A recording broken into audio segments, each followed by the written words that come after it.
अत्यंत कोमलांगी श्री किशोरी जी अपने हाथ से पिचकारी चला रही हैं, हाथ से चल नहीं पा रही है, तो अपनी कमर पेट को सहारा लेकर के वह पिचकारी को जोर से खींच रही हैं ताकि ठाकुर जी पे धार जाए।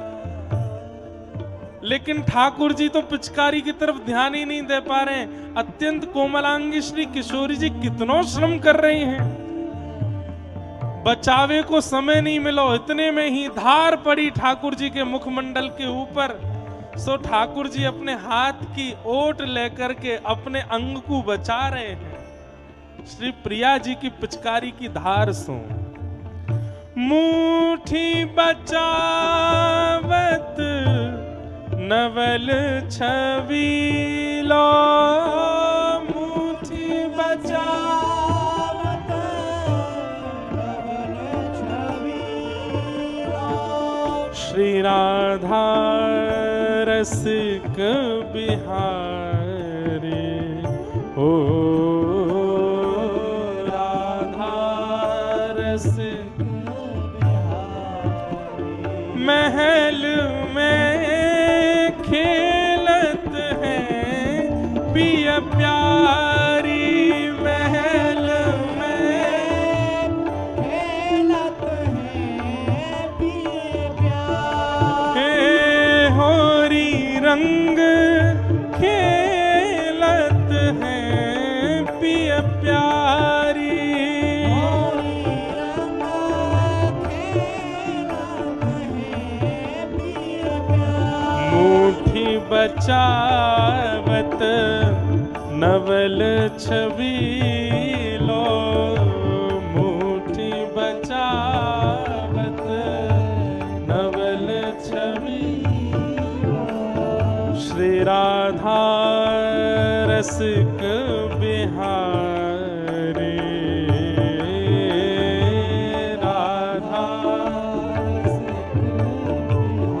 हे होरी रंग खेलत है पिया प्यारी, होरी रंग खेलत है पिया प्यारी, महल में खेलत है पिया प्यारी,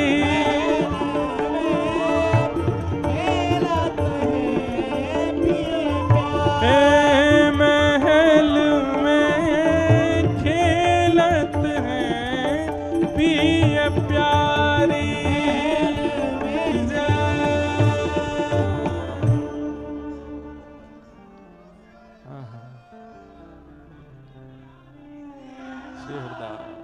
ललिता भर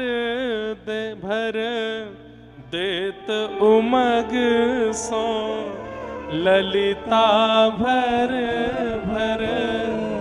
देत उमग सो, केसर रंग पिचकारी,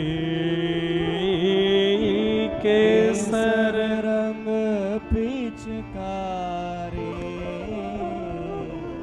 महल में खेलत है पिया प्यारी, महल में खेलत है। ऐसे स्वामी जी अवलोकत रहे केली सखी सुख के अधिकारी।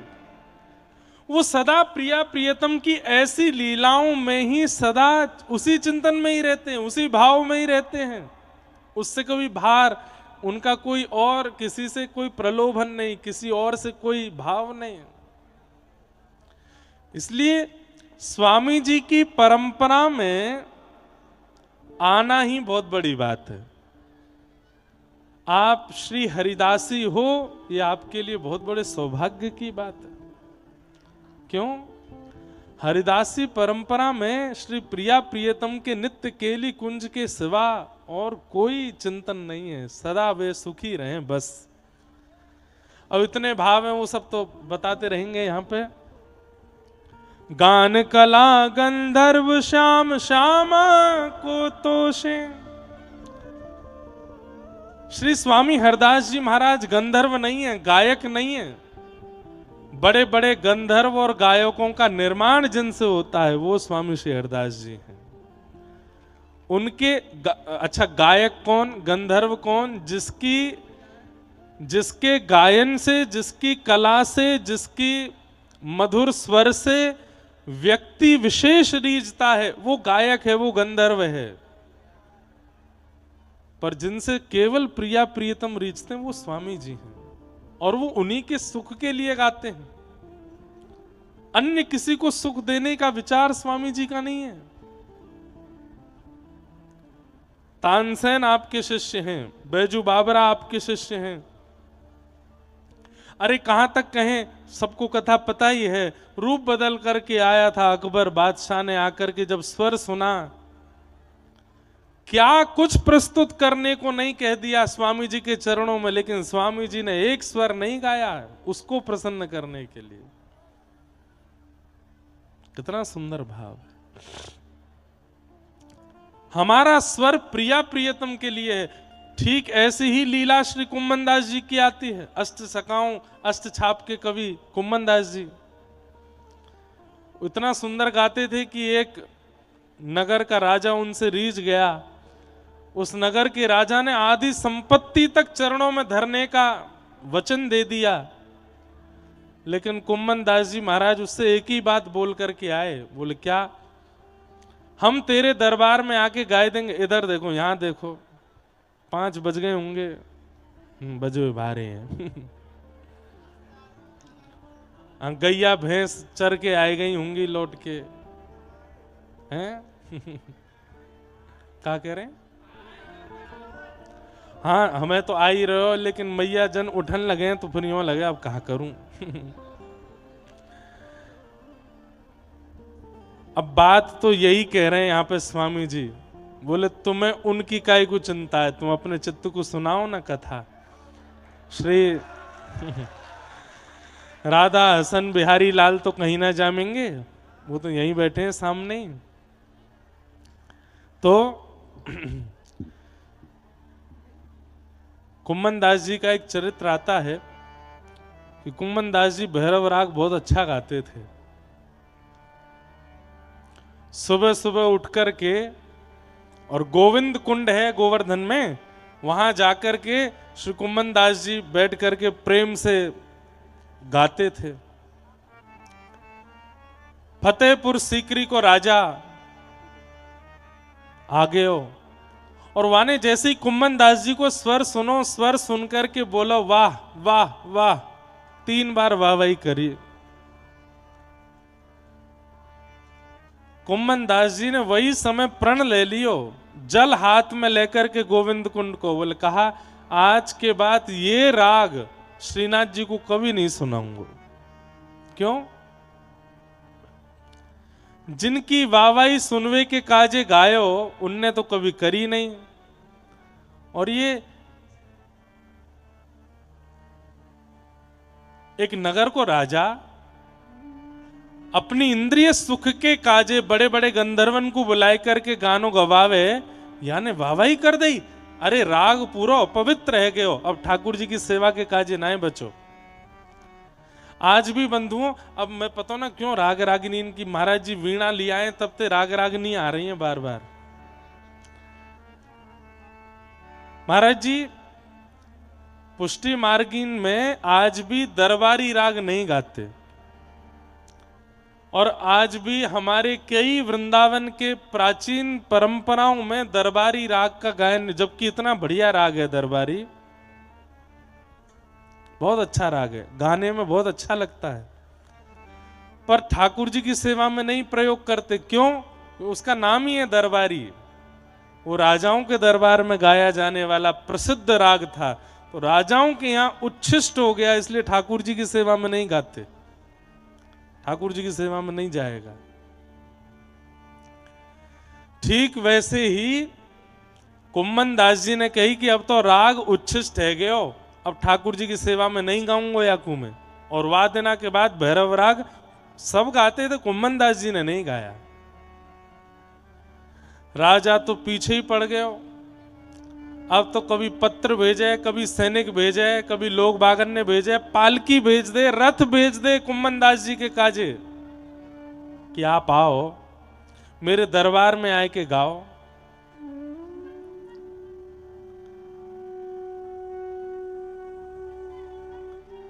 अब इतनो परेशान कर दियो कुम्मन दास जी को। कुम्मन दास जी के परिवार की स्थिति ऐसी कि तिलक स्वरूप लगावे के काजे भी कठोता में जल भर के वहां में अपनो प्रतिबिंब देखना पड़े, शीशा भी नहीं है घर पे, ऐसी दीनहीन स्थिति।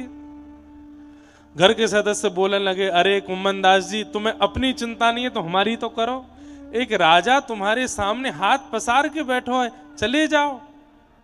अरे कछु दे देगो दान दक्षिणा हमें लाए के दे दियो, पर हमेशा ठाकुर जी को चिंतन करो, कभी परिवार को भी तो चिंतन कर लो।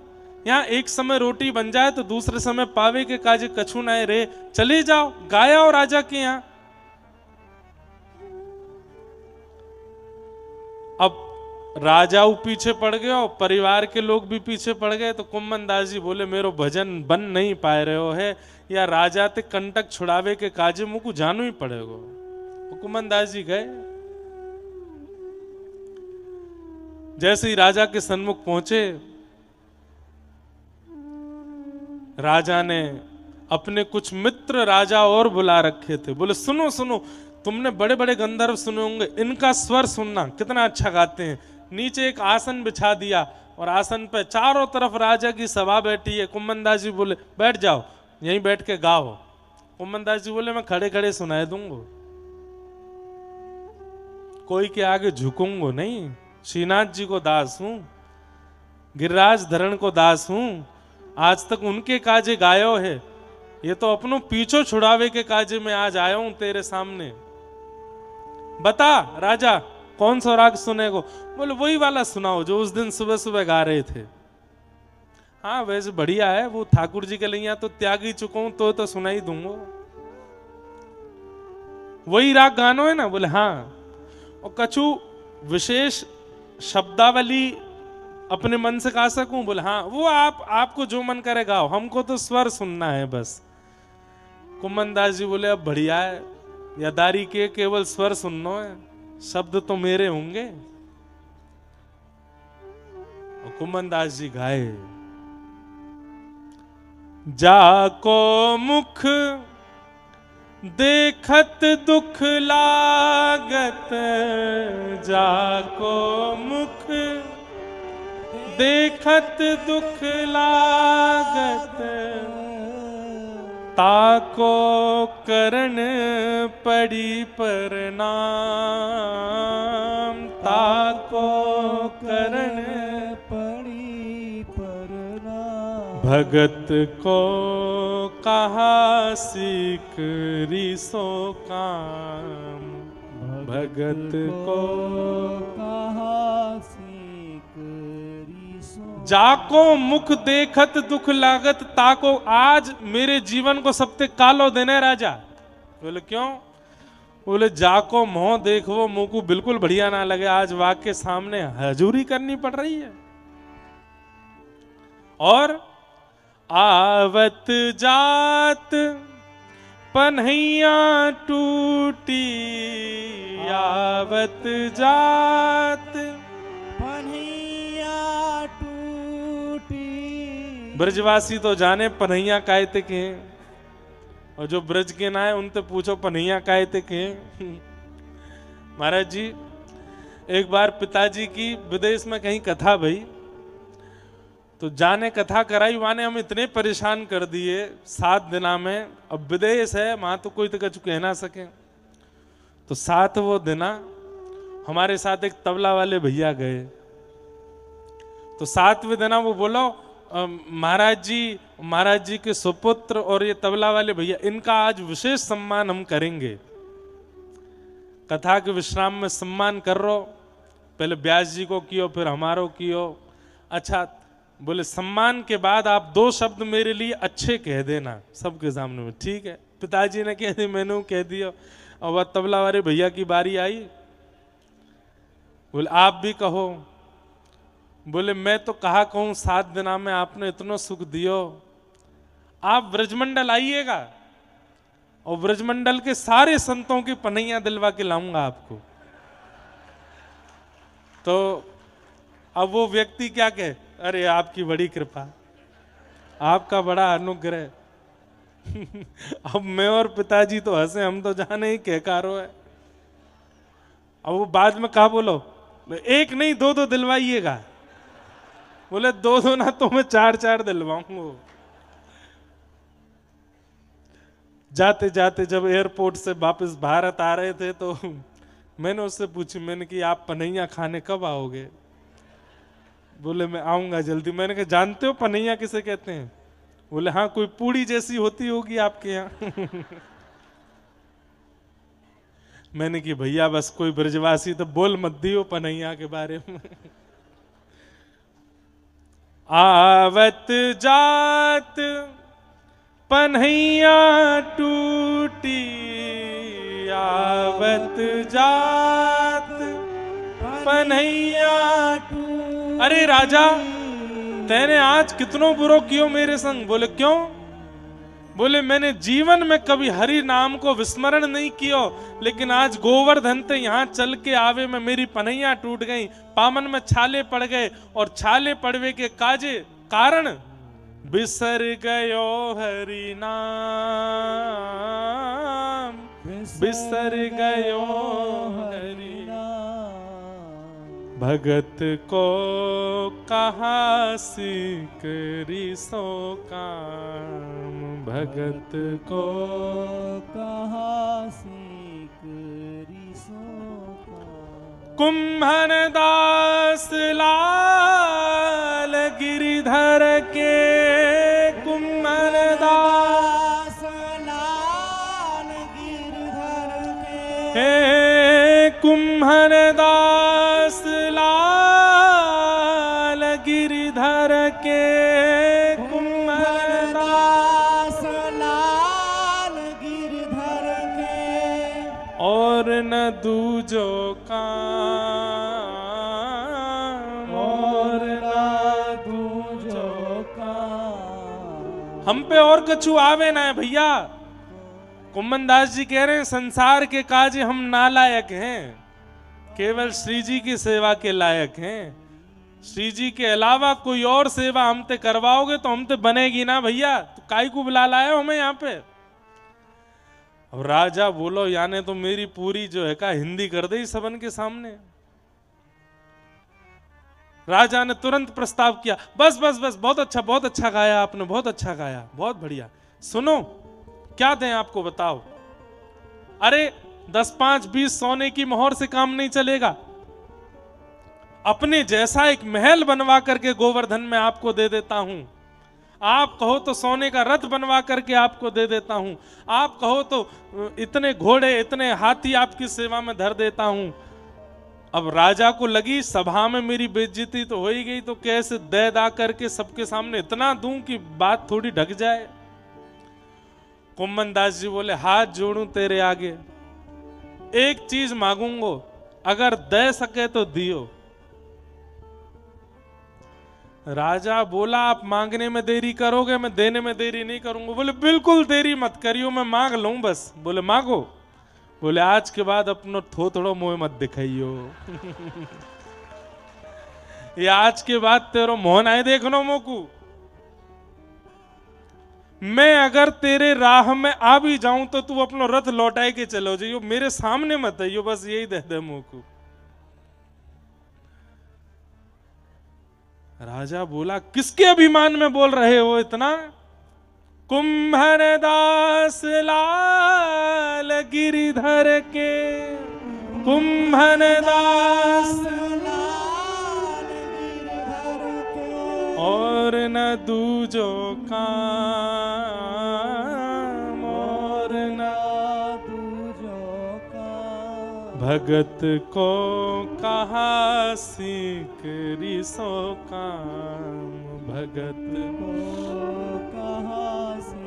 कुंभन दास जी इतना कहकर के राजा के दरबार से निकले और गोवर्धन के लिए दौड़े हैं। और दौड़ करके आए और गिरिराज जी के ऊपर विराजमान श्रीनाथ जी के चरणों में आकर के इतना रोए, इतना रोए, इतना रोए। बोले जरूर मेरे भाव से, मेरी सेवा से, मेरे कंठ से कोई अपराध हुआ, इसलिए आपने ये एक राजा मेरे जीवन में भेज दिया। हे नाथ, मैं आपसे केवल इतना मांगना चाहूं, मैं चाहे अच्छा हूं, चाहे बुरा हूं, चाहे भला हूं, चाहे जैसा हूं, मैं आपको खिलौना हूं, मोते कोई और ना खेल जाए या को ध्यान रखियो, मैं केवल आपको हूं नाथ। भैया हमारे पंडित श्री गया प्रसाद जी महाराज गिरिराज जी में समाधि, मुखारविंद से जैसे ही परिक्रमा शुरू करोगे तो सीधे हाथ पर पंडित श्री गया प्रसाद जी की समाधि। महाराज जी उनको कोई ने पत्र लिखो और पत्र में बाबा से कही, बाबा कन्हैया बहुत खेले, जीवन में इतनी पीड़ा दे। हमारे दो बाबा बैठे हैं, आज गिरिराज जी से पधारे हैं, हमारे पूज्य महाराज जी तो ग्वालियर से पधारे हैं, आज बड़ी कृपा, मुझे तो दृष्टि नहीं पड़ी आप पे, क्षमा। गिरिराज जी, मैं पंडित श्री गया प्रसाद जी महाराज, उनको कोई ने पत्र लिख करके कही, बाबा, सब लोग यहां को देखो कितनी अच्छी बात, बोले बाबा जी कन्हैया बहुत खेले, कभी मैया को बीमार कर दे, कभी बहन को ब्याह तोड़वाए दे, पिताजी तो दूर ही बुलाए लिए, बालकन की ऐसी मति बिगाड़ दे। मतलब अपने घर की परिस्थिति लिखी और उसमें लिख दिया, ठाकुर जी बहुत खेल रहे हैं मेरे संग, कहां करूं बाबा। तो पंडित जी महाराज ने विपरीत पत्र लिख करके भेजा उत्तर का, और उसमें क्या लिखा, बोले भैया लाला खेल रहे हैं तेरे संग, ये तेरो सौभाग्य है, तू बस उनते यूं ही कहियो, बोले जैसे खेलना खेलनियो लाला, बस याद रखियो खिलौना मैं ही रहना चाहिए, कोई और खिलौना नहीं आ जाए जीवन में, खिलौना मुझे रखियो। कहीं पता चली मुंह से बढ़िया कोई खिलौना दिख गया और मैं छोड़ दियो तो करो, तुम खेलना बंद मत करो, बस याद रखियो खिलौना मैं ही रहना चाहिए, मैं आपको खिलौना हूं। कुम्मन दास जी बोले, जय जय, मुंह पे कंठ है, मेरे पास स्वर है, मुंह को राग रागनी आमे, या को मतलब मैं एक अच्छो खिलौना हूं, मुंह से कोई और खेल नहीं जावे, या को ध्यान रखियो, मैं केवल आपको हूं। हम लोगों के अंदर गुण आ जाता है तो हमारे अंदर सबसे पहले उस गुण को प्रसारित करने की एक भावना प्रकट होती है कि इस गुण को सब पहचान जाए। पर हमारी स्वामी जी की परंपरा में, श्री हरिदास परंपरा में गुण छिपावे को नियम है। वह गुण को छिपाओ, केवल प्रिया प्रियतम के सामने प्रकट करो, और कोई को वाकई नजर नहीं लग जाए, या को ध्यान रखो। स्वामी जी महाराज को स्वर ऐसो है, अरे जिनको शिष्य है, स्वामी श्री हरिदास जी के शिष्य हैं तानसेन, जिनके गाने से दीपक जल जाते हैं, जिनके मेघ मल्हार गाने से आकाश में बादल से वर्षा होने लगती है। सोचो, जिस शिष्य के राग गाने से दीप जल जाते हैं, आकाश से मेघ वर्षा कर देते हैं, उनके स्वामी, उनके गुरु स्वामी जी के गायन से क्या होता होगा, हम विचार भी नहीं कर सकते, हम अनुभव भी नहीं कर सकते। लेकिन कभी भी किसी लोक रंजन के लिए अपने स्वर का प्रयोग नहीं किया स्वामी जी ने। तानसेन के साथ यदि बादशाह गया भी था तो तानसेन पहले ही समझा के ले गया, बोले स्वामी जी का स्वर सुन लेना, लेकिन वाह वाह मत कर देना, क्योंकि अगर तुमने वाह वाह कर दी स्वामी जी नाराज हो जाएंगे। और हम आप सब लोग, हम तो कोई वाह वाह ना करे तो हम नाराज हो जाएं, या ना वाह वाह ही ना करी, हमने इतनों का जो कर दिया तो वाह वाह ही ना करी। पर ये हम भाव क्यों बता रहे हैं भैया, जा स्थान में बैठे हो, कम से कम स्वामी जी के कछु लक्षणन के साथ यहां आई हो, तो ही या स्थान पे आने को सौभाग्य है, या स्थान पे आने को आपको साफल्य होगा। उत्तम भोग लगाए मोर मरकट तिम पोषे, जब वृंदावन में निधिवन राज में श्री बिहारी जी प्रकट हुए, बिहारी जी के प्रकट होते ही स्वामी जी के मन में एक चिंता हो गई। क्या ठाकुर जी जय जय, हम तो सामान्य से भजनानंदी हैं, सबरे नेक नेक भिक्षा लेकर के अपनो जीवन यापन कर लें। मैंने ऐसी सुनी है स्वामी श्री हरदास जी ने अपने संपूर्ण जीवन काल में 8 तोला चना पाए, केवल 8 तोला चना। स्वामी जी के चित्त में चिंता भई कि जय जय आप प्रकट है गए, यशोदा मैया ऐसो ऐसो सुंदर सुंदर भोग बनाए करके आपको पवावे, अब हम कैसे भोग लगाएं आपको। तुरंत बिहारी जी के चरणन से 8 सोने की मोहर प्रकट हो गई। और स्वामी जी के कितने काल तक बिहारी जी के चरणन से सोने की मोहर प्रकट होती रही। स्वामी जी उन मोहरन को आगरा भिजवा करके वासे राशन मंगवाते, सामग्री मंगवाते, और सामग्री मंगवा करके 56 भोग नित्य निधिवन राज में बनते बिहारी जी के लिए।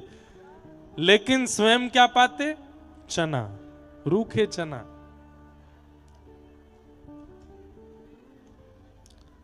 बंधु,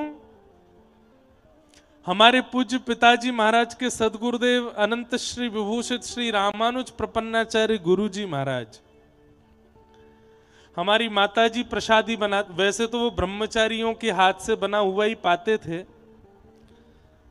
पर जब हमारा जन्म हुआ तो फिर उन्होंने मैया को आज्ञा की कुछ दिन आप भी पवा दो हमको, क्योंकि मेरी 6 महीना की अवस्था थी तब गुरुजी चले गए, निकुंज में प्रवेश कर गए। तो कुछ समय मैया के हाथ से भी प्रसाद गुरुजी ने सेवन किया, पूज्य पिताजी महाराज के गुरुजी। तो हमारी माताजी बताती जब मुझे सौभाग्य मिला गुरुदेव को पवाने का, तो इतनी बढ़िया बढ़िया हम सब्जी बनाते, इतनी बढ़िया साग रायतो, इतना बढ़िया सुंदर जो है हाथ की पानी वाली रोटी बाजरे की ज्वार की बढ़िया सुंदर बनाते कि गुरुजी को हम पवाएंगे। पर गुरुजी कहा करते, जैसे ही प्रसादी सामने आती तो पहले तो जान मूझ करके इतने पाठ करते कि सबरो भोजन ठंडो है जाए, और जैसे ही हम आते ना, गुरुजी ठंडो है गो, नहीं नहीं नहीं नहीं यही पाएंगे यही पाएंगे, सबरो भोजन ठंडो कर लेते और ऐसा भाव बताते मैं पाठ कर रहे हूं। हम कहते पहले तो कभी गुरुजी ने इतने पाठ किए नहीं, आजकल इतने पाठ क्यों करें। सबरो भोजन ठंडो कर लेते, फिर वाके बाद रोटी को मीड़ करके पानी में डाल देते और दही मंगा करके जितनी साग सब्जी बनी है सबको थाल में लेकर के सब में दही घोल देते। कितने दिनों तक गुरुजी यही करते रहे, मतलब रोटी पानी में डाल देनी और सबरी साग सब्जी कढ़ी में दही मिलाए करके घोल देनो। एक दिना माता जी तो हमारी घूंघट करती, बोलती नहीं गुरुजी से। एक दिना पूछवाई किसी विद्यार्थी से, बोलो गुरुजी से ने पूछ के आओ, ये रोटी इनको मीड़ के पानी में डाल दें, वो साग सब्जी इनने मिला के वहां में दही डाल दें, ऐसा करें। तो गुरुजी ने कितना अच्छा उत्तर दिया, बोले आप इतना बढ़िया बढ़िया प्रसाद बना रही हो, देख करके जीव में पानी आ जाता है तो हमको लगता है कहीं ये जीव बिगड़ ना जाए, इसको ज्यादा स्वादिष्ट मत पवाओ, इसको रूप बिगाड़ करके पवाओ ताकि ये जीव सदा सधी रहे, बिगड़े ना, नहीं तो बहुत याचनाएं करेगी। जितम सर्वम जिते रसे, यदि रसना को नहीं जीता तो किसी इंद्रिय को नहीं जीत पाएंगे। इसलिए हम सबका रूप बिगाड़ देते हैं, स्वाद बिगाड़ देते हैं ताकि इस जीव को चस्का ना लग जाए। ऐसे महापुरुष कभी कभी इन सब बातों ने सोच के यूं लगे हमें मिलेंगे ठाकुर जी। इतनो संयम करवे वारे लोगन को ठाकुर जी ने अनुभव करा, हमको करवाएंगे। है हमारे पास संयम। अरे कहाँ है रे, नमक लेके आ, या मैं नमक ना डारो। अरे नींबू लेके आ, निचोड़ दे दारी के जोड़ते।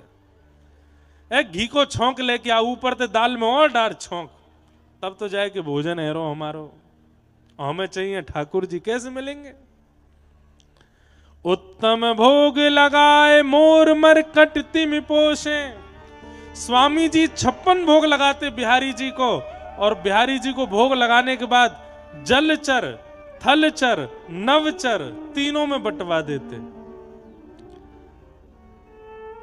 जलचर मतलब यमुना जी की मछली, मछली कछुआ आदि उनको बंटवाते। थलचर मतलब गैया घोड़ा आदि आदि इन सबन में बंटवाए देते। और नवचर यानी कि पशु पक्षीन के काजे भी बंटवाए देते। और वहां के बाद जो बचतो वो ब्रजवासीन में बंटवाए देते। और स्वयं की पावे की बारी आती, कछु चना पाते बस। सामग्री सिद्ध नेत्रन के वामने आ रही है। सामग्री भोग में सामने ठाकुर जी के नेत्रन के सामने पधराई जा रही है, लेकिन फिर भी अपनी जीव को वाक्य प्रति आकृष्ट नहीं है दे रहे हैं। क्यों?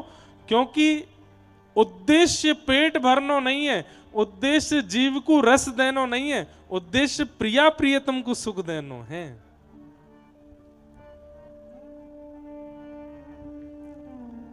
एक बार प्रिया जी प्रकट है गई स्वामी जी के सामने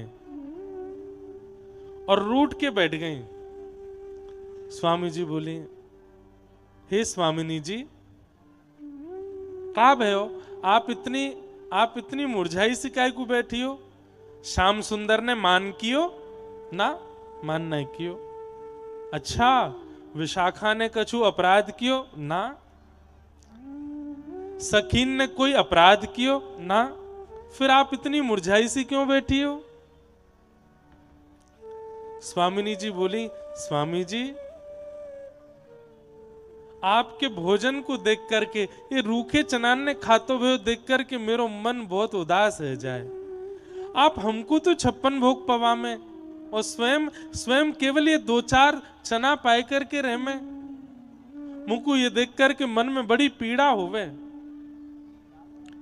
हम तो दाल बाटी पा रहे हैं, हम तो बढ़िया मालपुआ पा रहे हैं, हम तो बढ़िया सुख ले रहे हैं, और हमारे स्वामी जी केवल चना पाए करके जी रहे हैं। ये देख करके मेरा मन बड़ो उदास होवे स्वामी जी।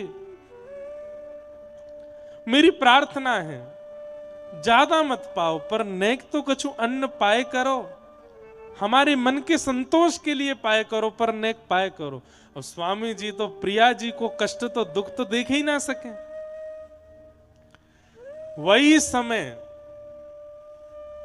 राजपुर को एक वैष्णव आयो, वासे की, अरे सुन, आटो लेके आ भिक्षा में। स्वामी जी आप तो कोई पामे ना, बोले अब आप ते पामेंगे, लेके आ। और श्री प्रिया जी प्रियतम इतने प्रसन्न है गए, बोले आ स्वामी जी प्रसाद पामेंगे, अब ते स्वामी जी अन्न पामेंगे, अब आनंद आवेगो, अब सुख मिलेगो, स्वामी जी भी कछु पायो करेंगे।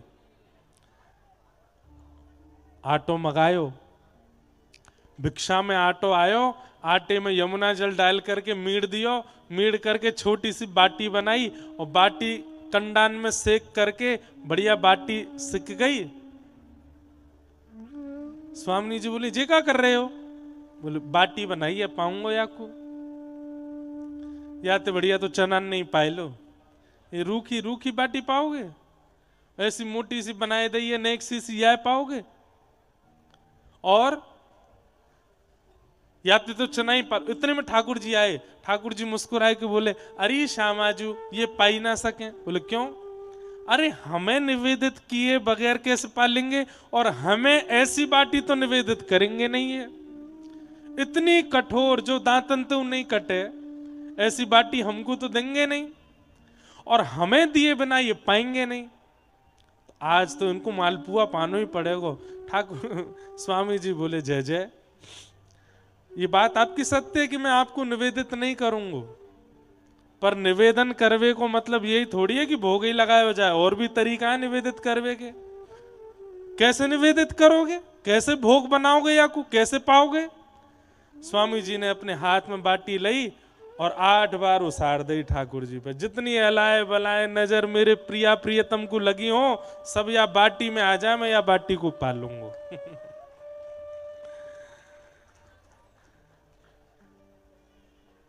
ऐसे भाव हूं मैं ना, तब गोद में किलोल करें प्रिया प्रियतम। तब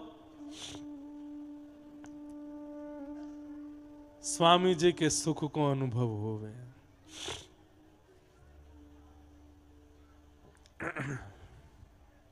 हम तो सोच करके कभी कभी अनुभव करते हैं कि हम तो ऐसा लगे कि जीवन में कभी ये सब अनुभव कर ही नहीं पाएंगे। हमारे ना तो आहार ऐसे, ना विचार ऐसे, ना व्यवहार ऐसा। पर धन्य है, मैं पुनः कह रहा हूं, वो धन्य है जो स्वामी जी की परंपरा में। बस इस परंपरा में एक बात का ध्यान रखियो, अपने सुख को विचार नहीं है, प्रिया प्रियतम के सुख को विचार है। और उनको सुख देवे के काजे जो है सके वो सब करवे को प्रयास करो। नृपति द्वार थाड़े रहे, दर्शन आसा जास की।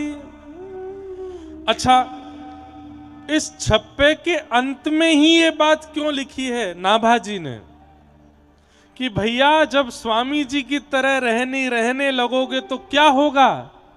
द्वार पर बड़े बड़े राजा, बड़े बड़े मंत्री, बड़े बड़े सेठ, बड़े बड़े साहूकार आएंगे आपकी रहनी को देख करके, सब न्योछावर करने के लिए आपके ऊपर।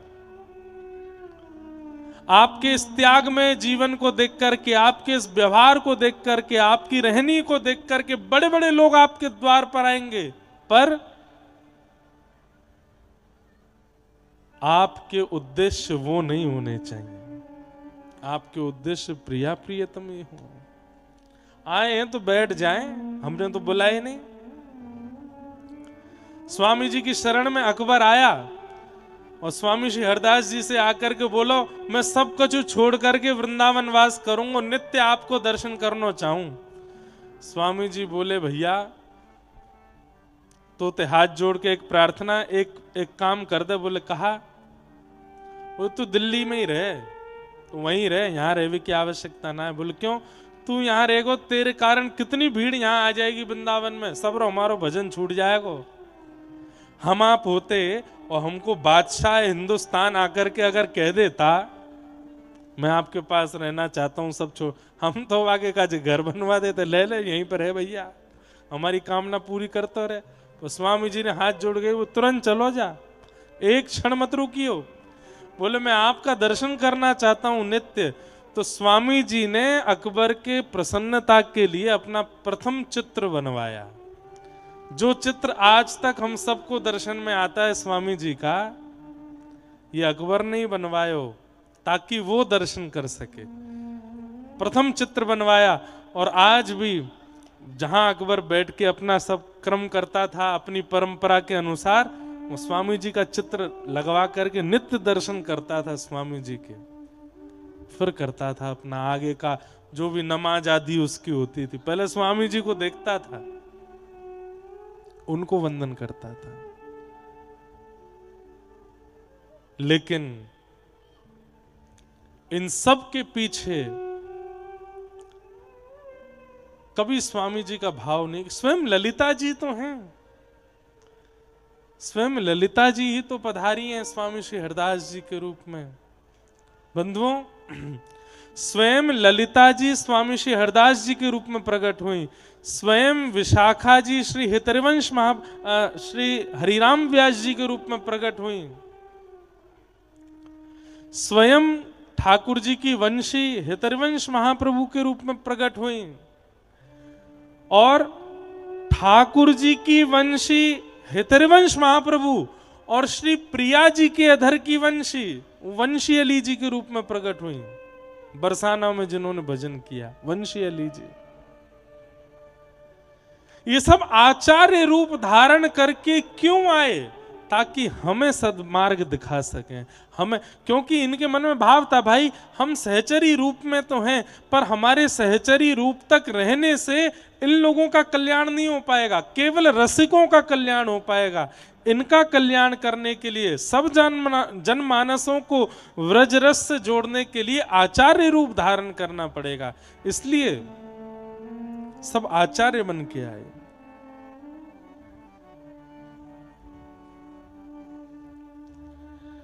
ऐसे आसुधीर उद्योत कर रसिक छाप हरिदास की। बोलो स्वामी श्री हरदास जी महाराज की जय। श्री रसिक बिहारी लाल की, श्री राधा हसन बिहारी लाल की जय। ऐसे हमारे स्वामी जी हैं, सुंदर उनके भावों को हम श्रवण कर ही रहे हैं।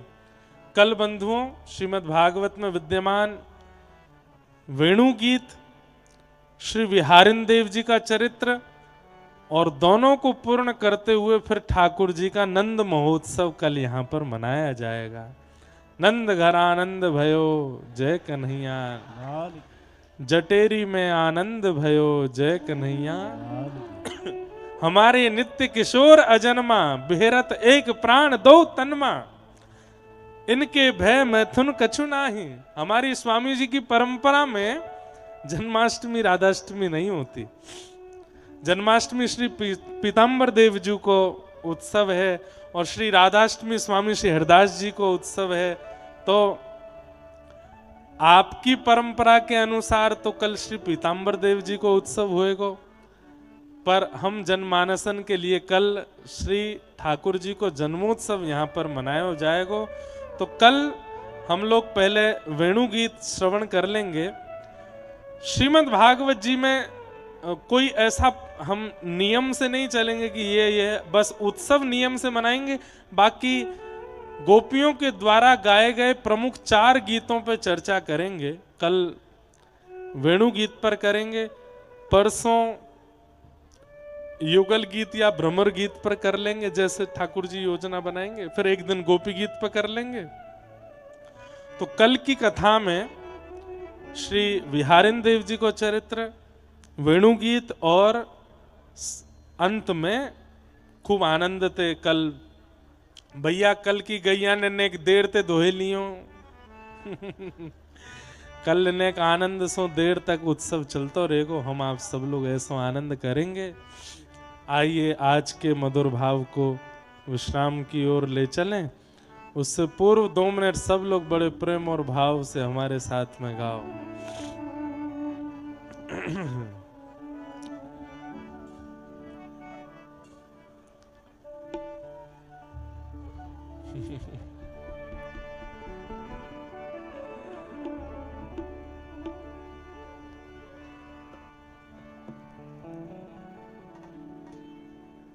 हो तेरो सब संकट मिट जाए, जपे जा राधे राधे।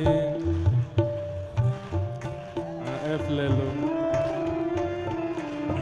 जपे जा राधे, हाँ तेरो सब संकट मिट जाए, जपे जा राधे राधे। तेरो सब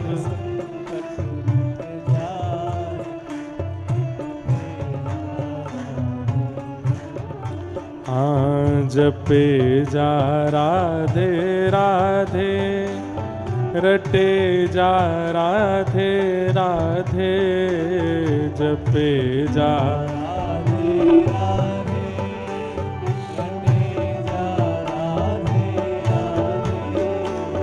जपे जा राधे राधे, रटे जा राधे राधे।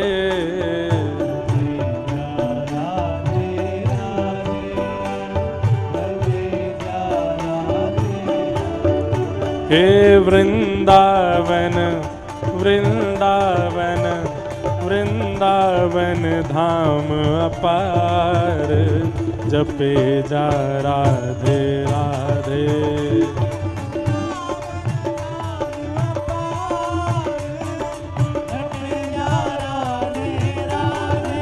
श्री वृंदावन धाम अपार, जपे जा राधे राधे।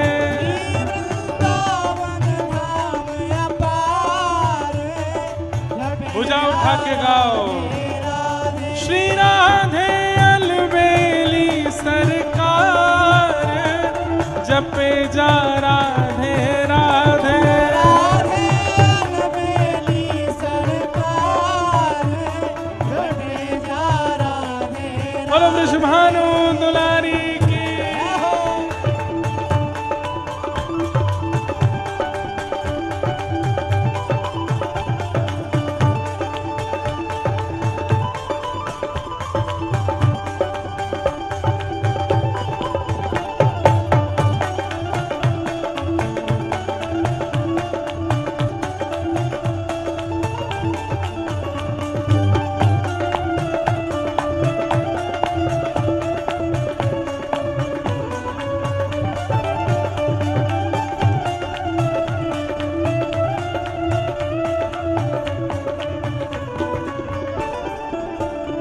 जो राधा राधा गावे सो प्रेम पदार्थ पावे।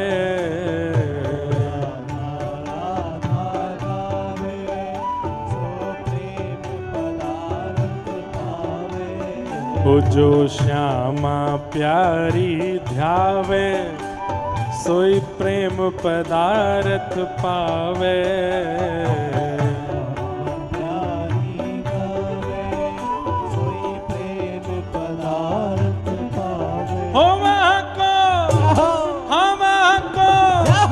हो वहाँ को बेड़ा है जाए पार जब जा राधे राधे।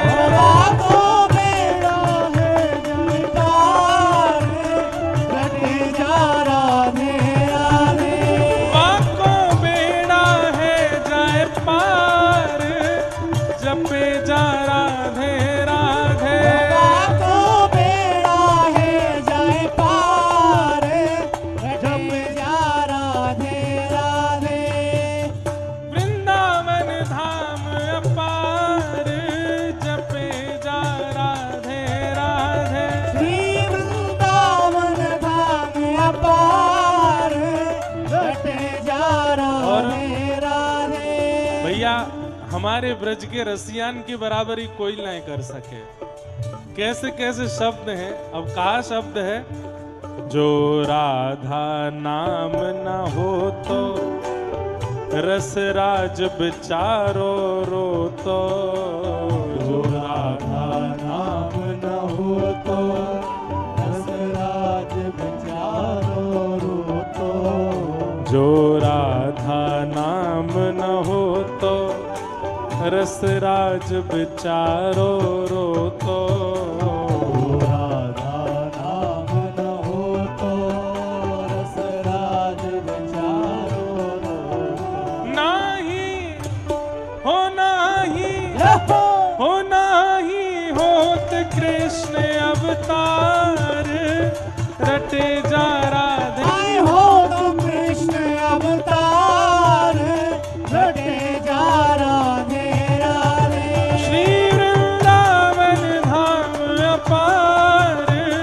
रटे जा राधे राधे। श्री वृंदावन धाम अपार रटे जा राधे राधे।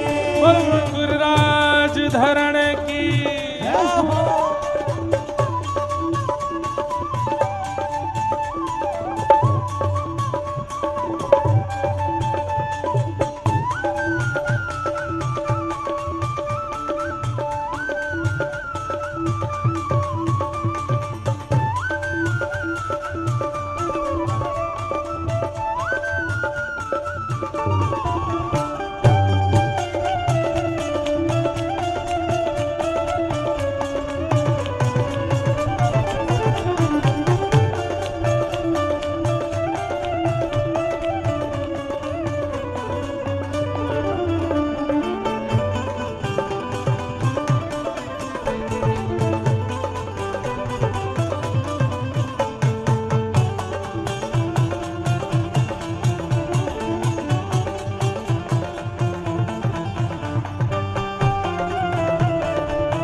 वृंदावन की लीला मत जानो आए गुड़ को चीला।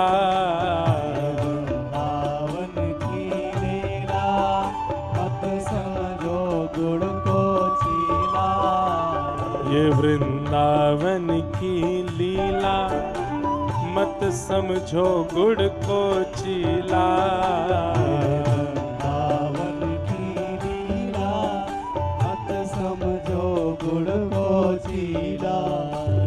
कैसी है भैया वृंदावन की लीला। ओ भैया जो सबरे बाहर ते आए हो नहीं ध्यान से सुनियो। ये वृंदावन है, ये 84 को उसको ब्रजमंडल है। यहाँ की बातन को ऐसे ही सामान्य मत समझ लियो। हो यहाँ में, हो यहाँ में, हो यहाँ में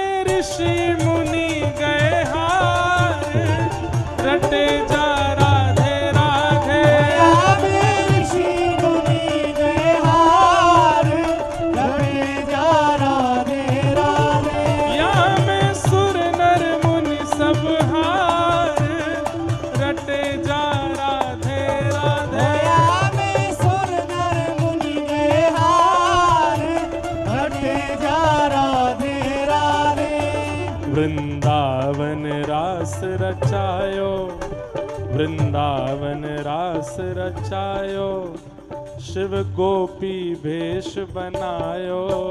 वृंदावन रास रचायो, शिव गोपी भेष बनायो।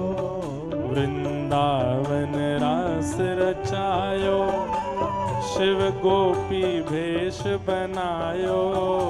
वृंदावन रास रचायो, शिव गोपी भेष बनायो।